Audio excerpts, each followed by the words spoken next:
In a democracy, agreement is not essential, but participation is. But participation is. Participation is. It's a responsibility that goes back to the founding of our country. A need for every American. Every American. Republican. Republican. Democrat. Democrat. Independent. To inform themselves about America's role. America's role in the world. To keep America competitive. Competitive. And defend our common interests. In a dangerous and often unpredictable world. Join us. Join us. As we discuss today's most critical global issues. Join us. Join us. Join us. Join us. For great decisions. Prepare. Prepare to discuss the world. Great Decisions is produced by the Foreign Policy Association, inspiring Americans to learn more about the world. Great Decisions is produced in association with the University of Delaware. Sponsorship of Great Decisions is provided by PricewaterhouseCoopers LLP, the AARP Office of International Affairs, and the European Commission. Coming up next, do sanctions work?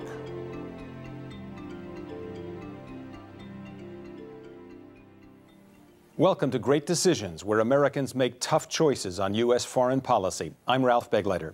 This week we ask, do sanctions work?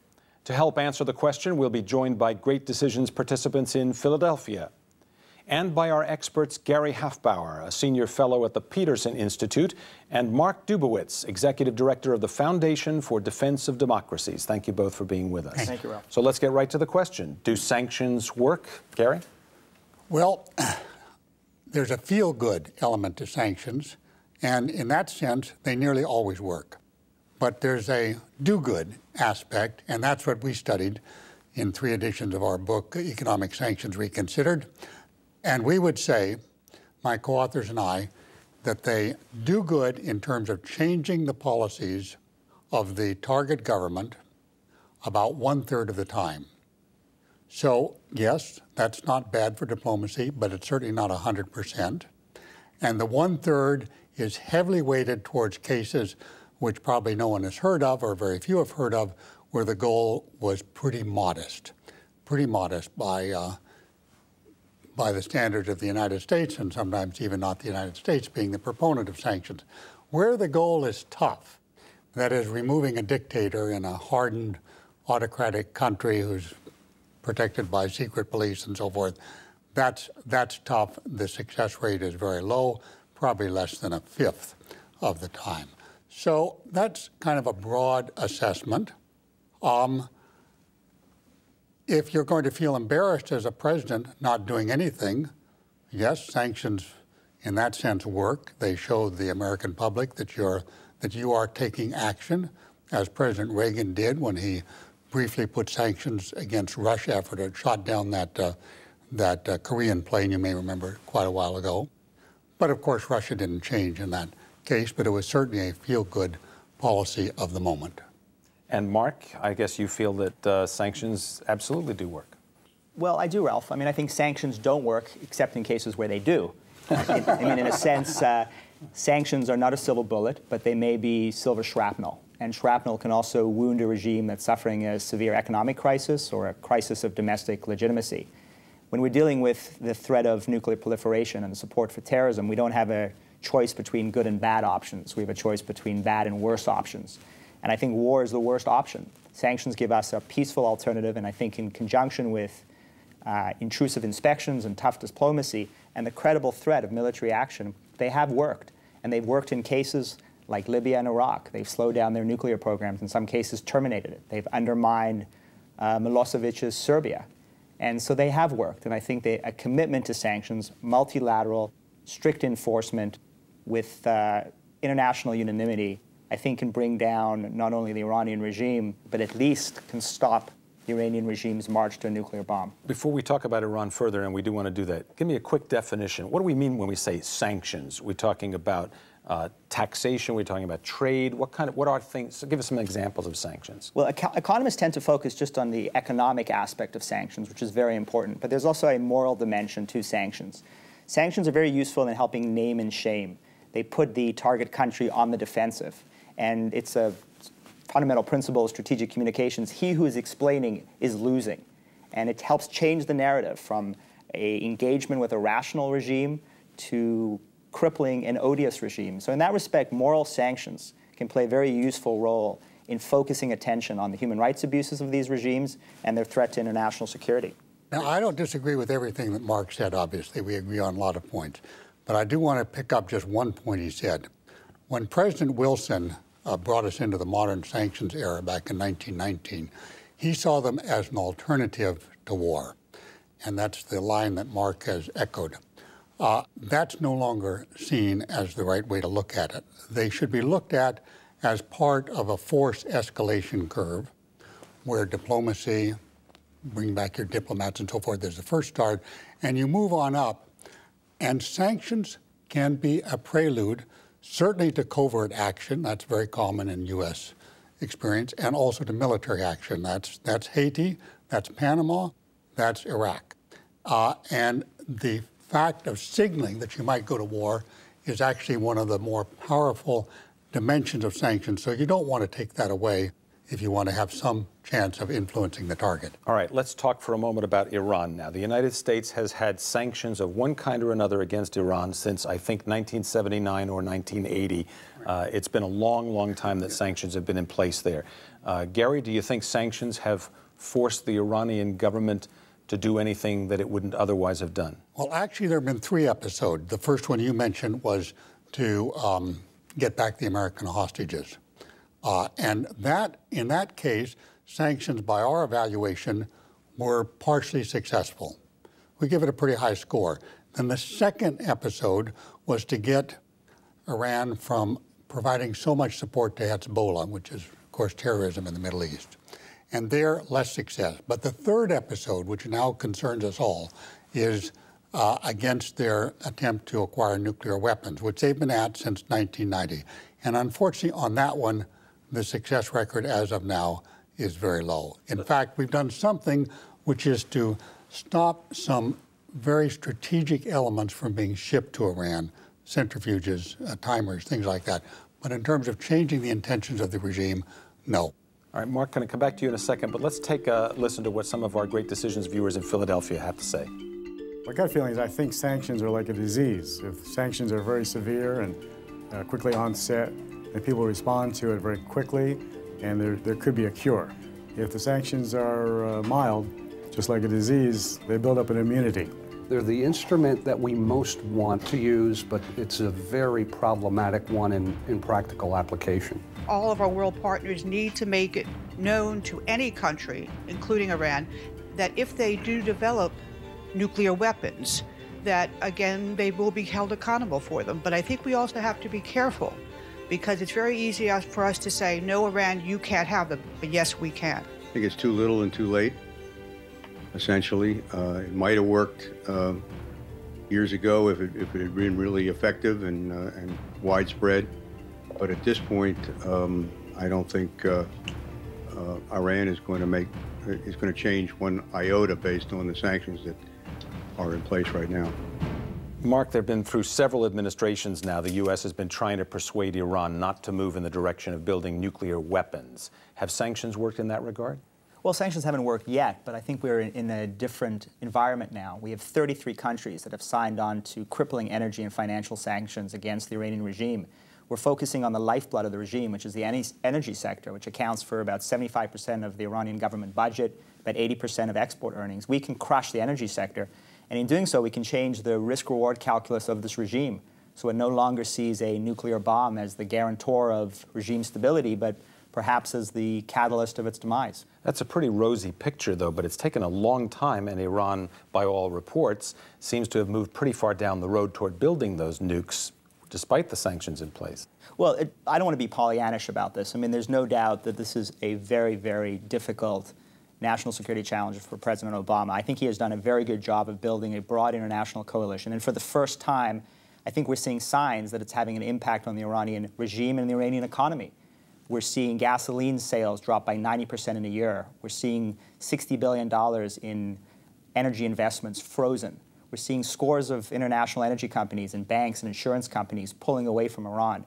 It is having a significant impact. And at the same time, We're seeing a green movement, which though was brutally crushed last year, is still part of the fabric of Iranian society. It's in every corner of Iranian society. It has gone underground, but it is still robust, and it's the only thing that has rattled this regime so far. So by combining sanctions, economic sanctions, with moral sanctions that support the human rights movement in Iran, I think we've got a better than average shot. Gary, picking up on your earlier metaphor, are sanctions against Iran the do-good kind or the feel-good kind? Well, they're firstly and foremost feel-good.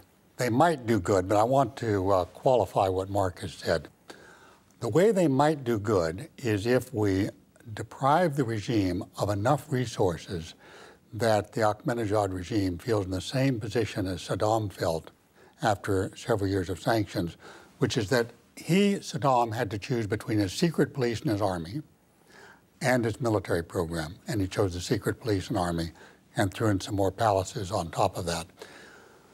We're a long way from that in the case of Iran. Their resources would have to be cut very substantially from where we are now, even after this latest installment.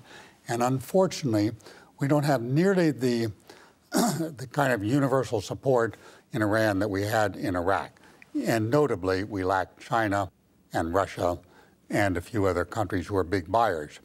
And this is a real problem. Now, I'm not saying that sanctions aren't the best thing that we can do now out of a poor hand, but I think it is Pollyannish to think that the sanctions under the present circumstances and the present configuration are going to change Iran's nuclear intentions. Mark, what about the support of other countries?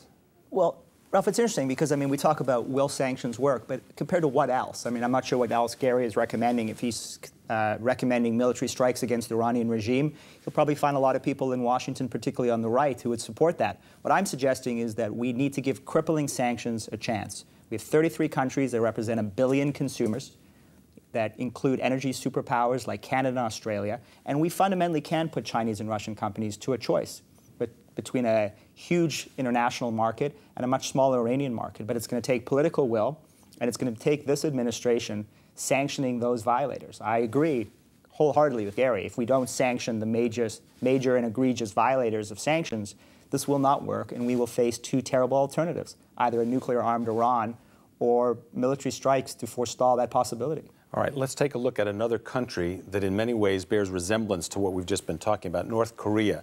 Before you do, let's listen to our viewers in Philadelphia and at the Great Decisions Group and see what they say about it. This is a desperately poor insular regime that appears to be pretty much isolated already. So if you're going to try to use any of those conventional means of naming and shaming, recognize that there is no shame at work here. I recently came back from a trip to North Korea with the council. I think in terms of North Korea, and this is of course based on what I saw, which is what they want you to see, I think you really come to understand the idea of the importance, I would say, if we're considering sanctions on the luxury sanctions, targeted more at the elites, because I think going with my gut, I do tend to think that the other sanctions that we have in place are hurting the people more than anything. And I think North Korea tends to be aware of that. I do not think sanctions have worked in North Korea, and I think it's time to feed them. I think if you flood the country with food and feed the people and tell them where the food is coming from, I think that will bring about regime change faster than continued sanctions. We can use the sanctions as a way to kind of control North Korea. I think, the fear's there, but as long as we're putting something forth to show that we care, we want to keep the peace, I think that's the way we got to go. I do think that China is an important partner because of, their economic power, and when the U.S. sanctions are in place, China can easily provide North Korea with all of their resources. Now, if China stopped supporting them, from what I know, the regime would collapse, and that might be a problem. It would be a problem for China because all those people there would probably come across the border, and they don't want that. Arguably, in the case of North Korea, sanctions have been in place a long time, and the North Koreans, at least again on the basis of what we know, have in fact developed at least some kind of nuclear weapons. Were the sanctions a failure in North Korea, Gary? Unfortunately, they have been, and this is the longest running case in modern history. They've been in place since 1950. Of course, the goals have changed, and the anti-nuclear goal is fairly recent, really just from the 1990s. Similar in that respect to the Iranian situation, right? That's right. By that time, you know, the goal changed, and anti-nuclear is our principal goal of the moment. And we've been back and forth with Korea between engagement and sanctions. The Clinton administration engagement, the Bush administration also tried a period of engagement, and then we've tried sanctions. Unfortunately, this has not changed North Korea's intentions. Now, North Korea is the most repressive country in the world today, well beyond Cuba or Iran or other horrible countries you might think about. And it's a medieval country. They're willing to sacrifice. They have sacrificed 1 million people to starvation during this period of time. So this is a regime which is hardened. And it sees the nuclear option as its passport to international recognition and also regime survival. Unfortunately, we have not persuaded the Chinese to go along with us in effective sanctions against North Korea, and that's their main lifeline. Mark, what's your view of the sanctions against North Korea? Have they been successful in any way? Well, clearly they didn't stop North Korea's nuclear bomb. I think they've certainly helped from a moral dimension. They've certainly created the perception that North Korea is a pariah state.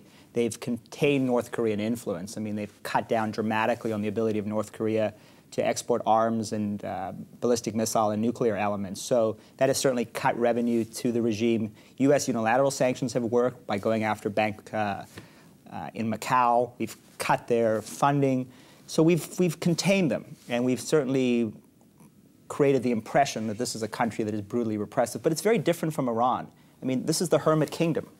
Iran actually, and Iranian officials care about their reputation. They imagine themselves as leaders of a great power.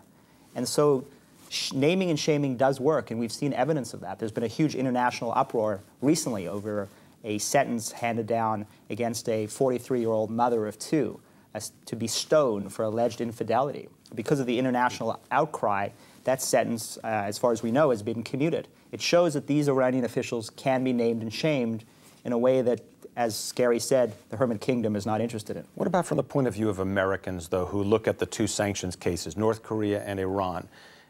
Maybe an imperfect analogy, but in the Iran situation, many Americans look at it and say, if they get a nuclear weapon, they'll be able to threaten some of our other friends in the region.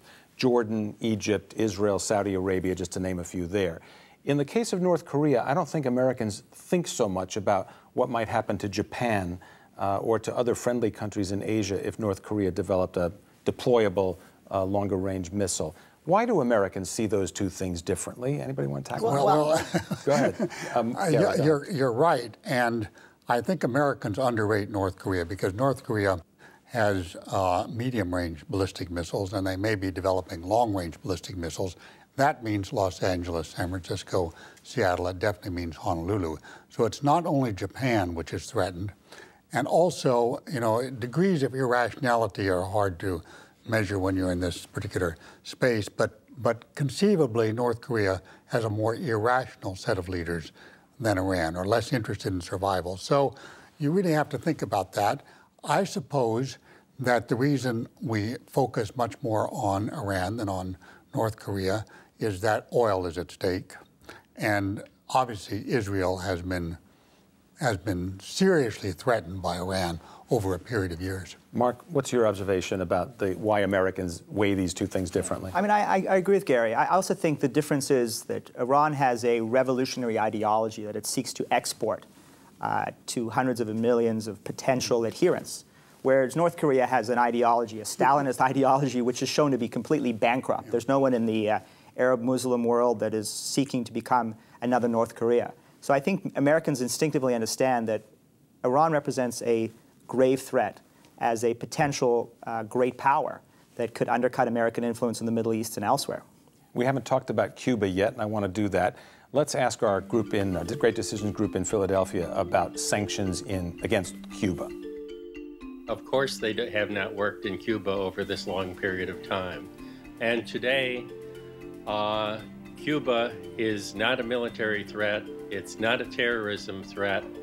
and they are certainly not going to convert the world to hardline communism. I have some background in communism country and understand what communist system is, and in answering the question about sanctions in Cuba, I can definitely say that it's the communist system collapse that sort of made Cuba now not a threat to anybody in the world, and not necessarily sanctions. The 50-year embargo has proven to be quite inefficient, and it's only hurt the innocent people of Cuba. The world is there now, and that includes China, that includes Venezuela, some rogue nations we don't want there, and the United States, the greatest symbol of democracy and freedom and opportunity, just 90 miles away. We're not there, and we should be, and we will have the most positive influence on our neighbors 90 miles from our shores. In the case of Cuba, it could be said that sanctions have been in place since 1959, and the Fidel Castro government, while the government has actually changed, Fidel is still there. The nature of the government is pretty much the same today as it was then. Couldn't it be said, Mark, that sanctions against Cuba have been a total failure? I don't think so, Ralph. I think they've been a partial success. I mean, we forget that decades ago, we considered Cuba to be sort of the vanguard of Soviet encroachment in the Americas. And today's Cuba is a sad country that represents an insignificant security threat to the United States. I think sanctions helped to isolate Cuba. It helped to establish the status of Cuba as a pariah country. One of the things you've both mentioned in several of your parts of our conversation here today is the question of whether the U.S. can build a credible international coalition. And I want to get you both to talk about why is it so difficult for the United States to get a credible coalition against Iran, one that is in unanimity willing to impose the kind of economic and political sanctions that would be necessary? This goes back to military historians 100 years ago. Von Moltke said it all. It's very difficult to keep an alliance together when the allies have different objectives. And if you take any of these cases, the countries involved have very different objectives. We know what the objective of China is. It's to have oil supplies from a diversified panel of countries, of which Iran is one. In the case of Libya, we know what the objective of Italy was. It was to be on fairly friendly terms with Libya and to keep the oil flowing and keep some business going. And on, because countries have very different interests. Therefore, the Reagan administration was unable to marshal the Western European allies in the middle of the Cold War to stop that pipeline from Russia to supply gas to Western Europe. Different interests. Mark? Well, Ralph, I mean, the combination of crippling sanctions and intrusive inspections and the threat of military force convinced Saddam Hussein to give up his nuclear weapons. I mean, we learned that too late, but it actually worked. And I think the coalition that President Obama is building now is broad. We'll have to find out how deep. And the question is, when the Chinese and Russians violate these sanctions, as they will, what is going to be the response of the Obama administration? Will it just impose symbolic sanctions against the Swiss, or will it impose sanctions against the Chinese? It's done so in the past, and it needs to do so again. Chinese companies have subsidiaries that are traded on the New York Stock Exchange worth hundreds of billions of dollars. Under current sanctions law, we can actually deny them the right to own those assets. But the United States has had sanctions against China also for many years, and I think the results there have been pretty mixed. Would you argue that they've been a success at improving religious tolerance in China, at improving human rights practices in China? Well, listen, China has transformed dramatically since the days of Mao. I mean, I think we're looking for that kind of transformation in Iran. If we had Iran acting the way China does today, I think we'd all celebrate. The fact is that the Iranians are marching forward with a nuclear bomb. They're a significant threat, and I think the Chinese and Russians understand that. The coalition that is arrayed against Iran today is much broader, and I think ultimately much deeper than the coalition we've seen against Iran in the past. Gary, a final word on China, maybe. I don't think we want to get into a conflict with China over Iran. We have a lot of issues with China, economic, North Korea, Iran, all the neighbors in Southeast Asia. And to put Iran at the center and to really heavily sanction China because of its continued drawing of oil from Iran is really taking one element of our foreign policy, escalating it above all else, And I don't think that would make sense for the Obama administration. Gary Hofbauer of the Peterson Institute for International Economics and Mark Dubowitz of the Foundation for Defense and Democracies. Thank you both for being with us on Great Decisions. Thank you, Ralph. Thank you as well for joining us on Great Decisions, and special thanks to our group in Philadelphia. If you'd like to join a Great Decisions group in your area, visit greatdecisions.org. We'll see you next week. I'm Ralph Begleiter. To order a DVD of this series, visit shoppbs.org or call 1-800-PLAY-PBS. Great Decisions is produced by the Foreign Policy Association, inspiring Americans to learn more about the world. Great Decisions is produced in association with the University of Delaware. Sponsorship of Great Decisions is provided by PricewaterhouseCoopers LLP, the AARP Office of International Affairs, and the European Commission.